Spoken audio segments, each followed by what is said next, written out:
Just waiting for it to be 9 o'clock. Not 9 o'clock yet. 1 minute. Good morning, Lisa, Pauline, Carol, Rita, Hilda. Good morning, ladies. I'll try and keep my voice down a little because I tend to get a little bit excited and it's still early in the morning. And so it might be a little bit much for me to be super exuberant this early.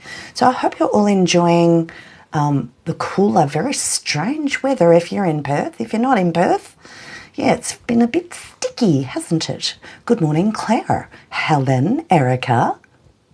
Everyone's up early this morning. I thought you all might have a sleep in. No. Okay. 7 o'clock. We can start. Okay, so if you actually had a look at today's topic, it was, is what you feel neuroplastic pain or not?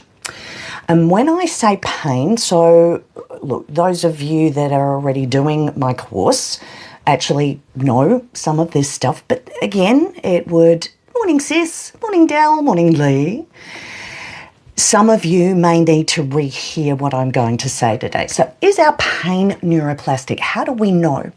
So when I mention the word pain, remember I'm not talking about necessarily physical pain. I could actually be talking about your stress, anxiety and depression. It's still pain. It's emotional pain. So it can either be physical or it can be emotional. So whenever I say that word pain, please make sure that you take everything into put everything into that box. So how do we know? So we have a symptom of some description, whether it be physical or mental, and we go and get checked for it. And I'm going to include gastrointestinal issues here as well, everyone, because I don't think we realize how much of what goes on in our gut is actually coming from what we're doing up here. Inadvertently, we don't know. Good morning, Grace. We actually half the time don't know we're doing this to ourselves. However, that's a fact of life. So we go and get these things checked out by medical professionals and your doctors. You go and have your scans and you go and have this test, you go have that test. Everything comes back, you are normal. Well, we know we're all not quite normal, but you know what I mean. I cannot find any tissue damage at all. I can't find anything wrong with your tummy. Can't find anything wrong with, they test the nerves. No, that's all good. So you're left sitting there going, oh, well, but why? I know I don't feel right. Some of us, unfortunately, it happens so slowly that you don't actually realize what has happened to you has become your new normal. It has become so much your new normal, you can't actually remember what you used to feel like. That's why it's really important, and I've mentioned this the last couple of weeks, that you sit back and acknowledge how you feel sometimes, yeah? Or actually all the time. You get a feeling, acknowledge all the time. And it's amazing when you start to do that, all the epiphanies that start to pop out just all of a sudden. So that can be neuroplastic. So you've had everything checked, nothing's wrong. And as far as you're concerned, you know you haven't actually done anything to do any tissue damage, because pain and tissue damage rarely relate. They don't. You've seen or heard of people going into emergency with a hammer hanging out of their head, you know, and everything's fine. They're not panicked. Everyone's going, oh my God, doesn't that hurt? And they're going, no. It's because their brain perceived they weren't in danger. So remember, you can't remember this if you don't know this. Your brain is always weighing up, am I in danger or am I safe? Is it dangerous or is it safe?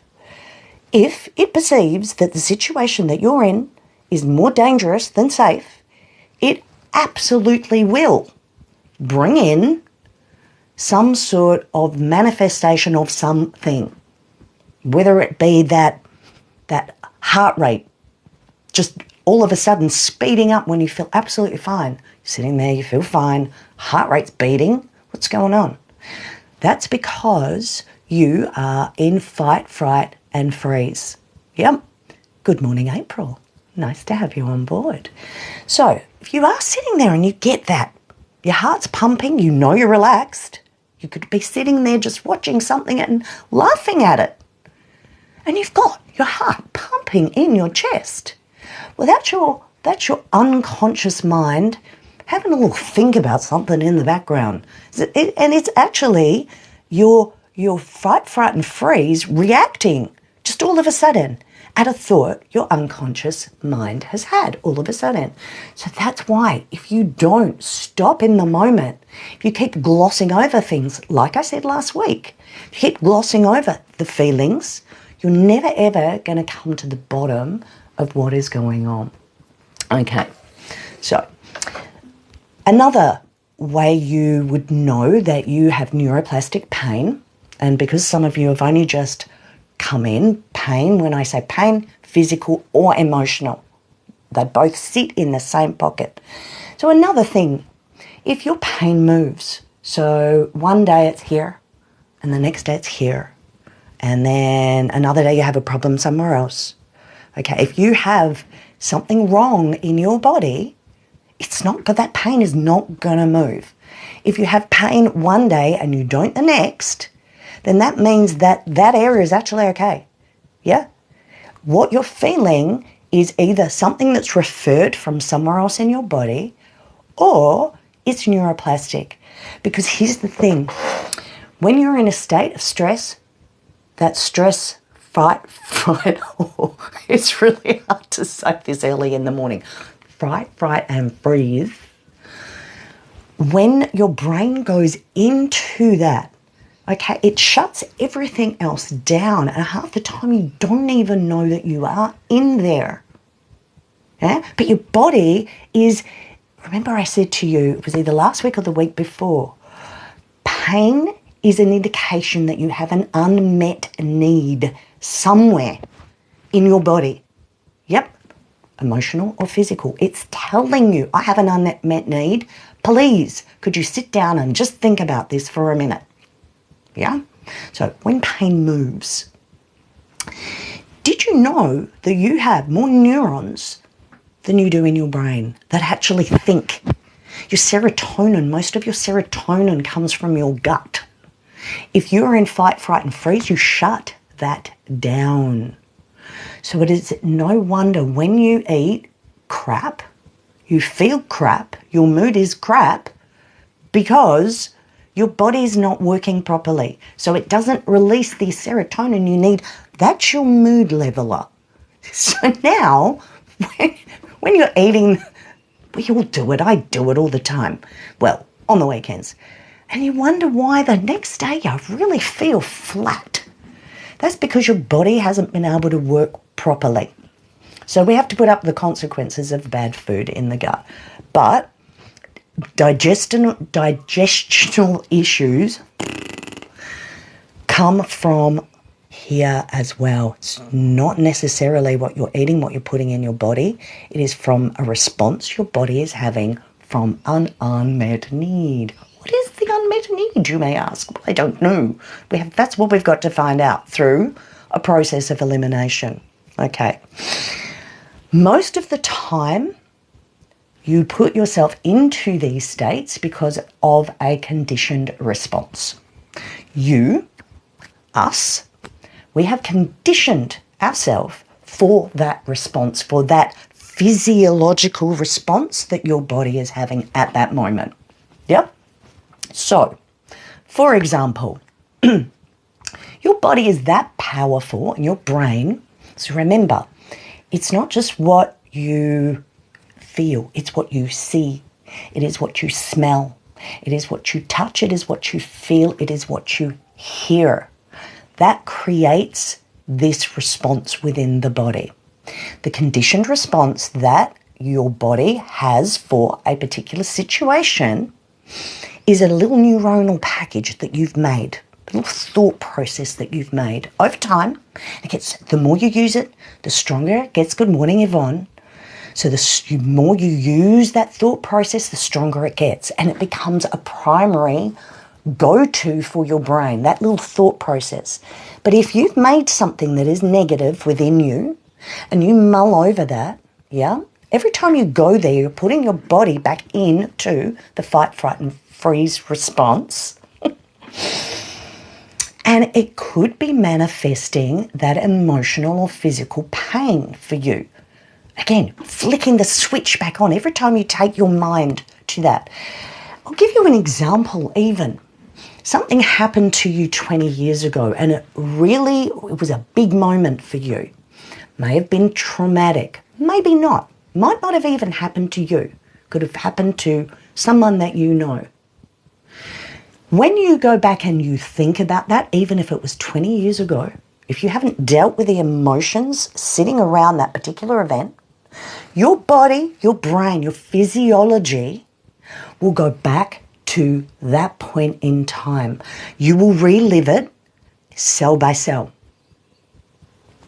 So this is why if we do not fix, sort, find the things in our past that are creating these physiological feelings that we have now, then we're never going to get rid of them, yeah? A tablet is only going to give you a Band-Aid. That's it. It's going to put a Band-Aid on it, but it ain't going to fix you at the cellular level. No, it's not. Those of you that are doing my course know that beyond a shadow of a doubt. Excuse me. So that little neuronal package, neurons that fire together, wire together, like riding a bike. You learn to ride a bike, all of the neurons involved in you putting your feet on the pedals, getting your balance, the whole kit and caboodle. That's a whole little neuronal package, everything, walking, moving. That's why as we get older, our functional movement starts to break down. Good morning, Maggie. Because we're not using what we did in the past. And again, those of you that come to my classes know, what am I always retraining your body to do? Things you used to do when you were a child, yeah? To get the package back in the muscles, the brain, the body. Reminder, this is what we do. So are you sitting in a new normal for you that you should not be sitting in, is what I'm getting at. Okay. So as I said, all you've really got to do is mull over something in the past and you're back there. Your brain, your body is going to give you all of those things that you felt at that time. And you're going to push, if it was a bad thing that happened, good things, awesome. Think about them all the time.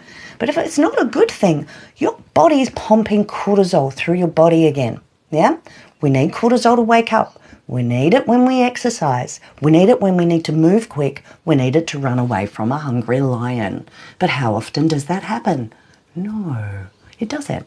But we sit in that fight, fright, and freeze, pumping cortisol through our body, wondering why we feel like shit. That is why. It's one of the main reasons, your stress response within the body. Yeah? Okie dokie, making sure that I stay on track. Also, visualization, when you visualize things in the past. Let's take this for an example. This is how powerful your brain is, because we're talking about neuroplasticity, your brain's ability to change, yeah? And whether your pain is neuroplastic or not. So I'm not getting off track, but I'm just explaining a little bit more. So if you were to sit there, and this is kind of exciting, if you were just to sit there and visualize yourself pumping weights, yeah? Let's say bicep curls. And then you had, and this is all scientifically proven, there was a recent scientific study where they did this. They got someone to actually work out with the weights. They got other people just to sit there and think about doing the job itself. They both had muscle gains. And the people that only thought about it, their muscle gains was really close to the people that actually did it. So think about that. If you can think your way into growing a muscle, what else can you think your way into? A lot of things. We can change the body at that cellular level with what we're thinking. I know you guys know this and you've heard this, but when it comes to trying to find, is my pain neuroplastic? What I'm feeling, Is it something that I've created because of a conditioned response in my past? Or do I actually have a problem? And when you've been and you've had everything checked and you know you're absolutely 100% healthy, then you know that it is neuroplastic. And the exciting thing about that is, of course, there's something we can do about that. That's what my 10-week course is all about, taking you through step by step. This is how we get back to the normal that we used to have, the normal that you remember where you felt great. Because if you were doing these things to yourself unconsciously, you don't know, it's unconscious, and it's creating havoc in your body. Our gut, mainly our gut takes a lot of the brunt of what's going on up here. Second brain in here, remember? Second brain. Okay. And again, if you're watching a scary movie, you know what that feels like. And you sit there, you grab something or you grab someone, and you're living that moment and you feel it. You know, that's why you sometimes feel exhausted after watching something. I know when watching Vikings, you know, in my body and my brain, I was doing all the fighting and the hacking and the slaying, and you get involved in the whole thing.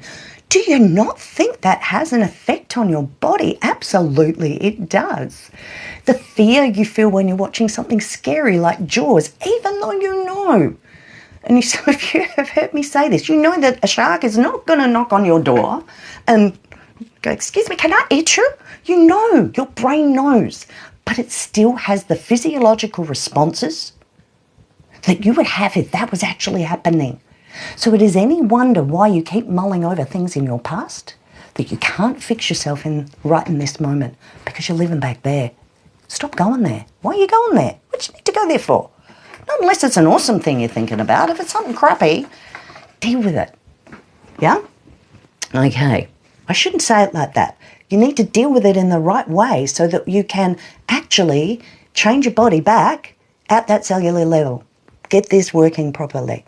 So, yeah, your brain doesn't know what's real. It doesn't know what's not. It really doesn't. So, when you feel something, you want to think where, what, when, how, why. Those questions, they're the ones you need to ask yourself. Those questions. See, the trauma and the hurt from your past will come back to you at some point as something. It will manifest as something. Could even be a frozen shoulder. I don't know if some of you have heard me tell this story, but this is absolutely amazing. One of my clients had a frozen shoulder. We fixed that one.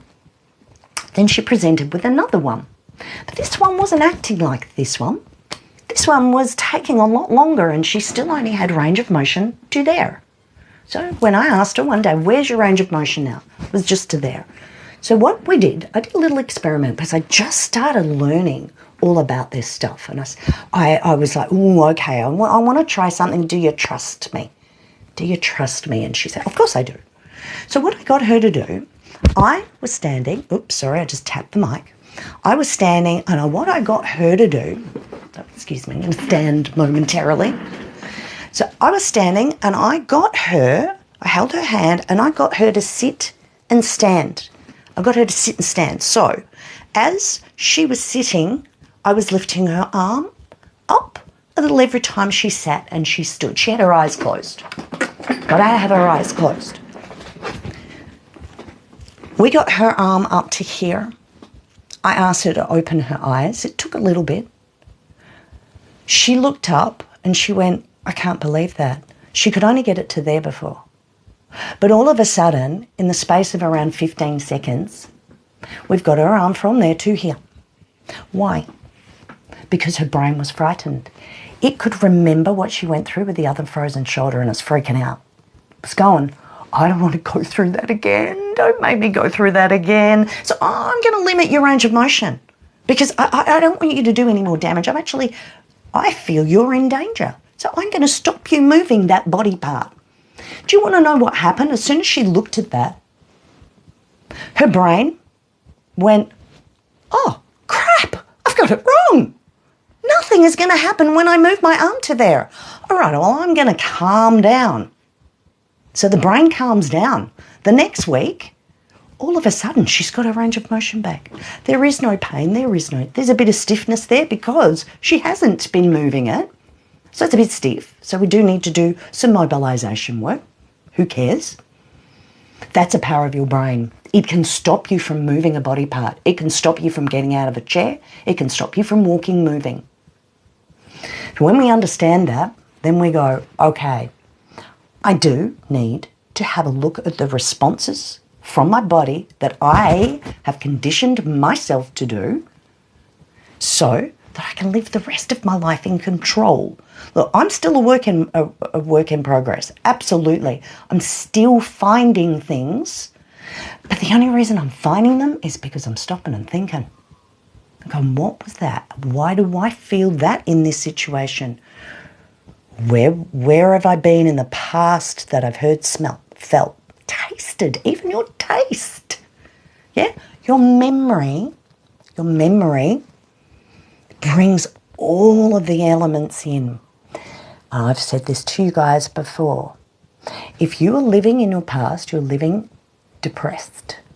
If you're living in the future, oh, what's going to happen with this? What's going to happen? That's stress and anxiety. The only way to live in your perfect place is to live in your now. I'm going to keep reminding you of that. Enjoy the moment that you're in.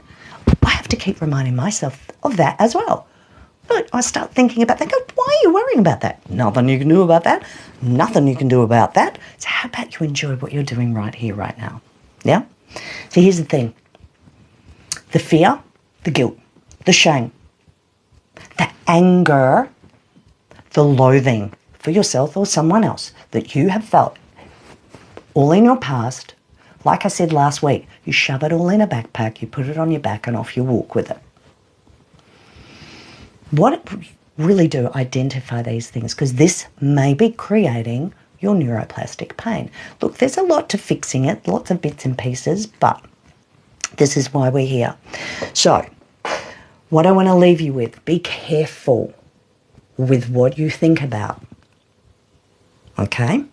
If your brain perceives there is more danger than there is safety, it is going to create or manifest something within your body. Yeah? Because that's your unconscious mind just wants to keep you safe. That's its only job, is to keep you safe. So, something else for you to think about. Is my pain neuroplastic? Does it move all over the place? Does it come and go? Have you been told, sorry, there's nothing wrong with you. We find no tissue damage. You have no disease. There is nothing wrong with you. Go away. Which is sometimes what people get told, which is terrible. However, if they can't find anything, they don't know what to do with you. But guess what? I do. I know exactly how to fix these problems. But anyway, you have a sensational day. Those of you that are here in Perth with me, enjoy your day off. We would be getting ready to move shortly, but we're not going to be doing that today. So find something else to do. Move the body. Get your mind in that nice positive space and be careful what you think about. Guess what? You're in control. All right. Yours in light and love. I shall see some of you live somewhere during the week. And if I don't, take care and remember, be careful what you think about. Start to pull some of these little thought processes that you've got. Don't make them strong. The more you use them, the more you think about them, the stronger they become. The less you use them, these little thought processes, they become so weak, you'll get to the point where you can't even remember thinking that way. And that's exciting. Have a great rest of your day, and I'll see you all next Monday at 7. Thank you. Bye-bye.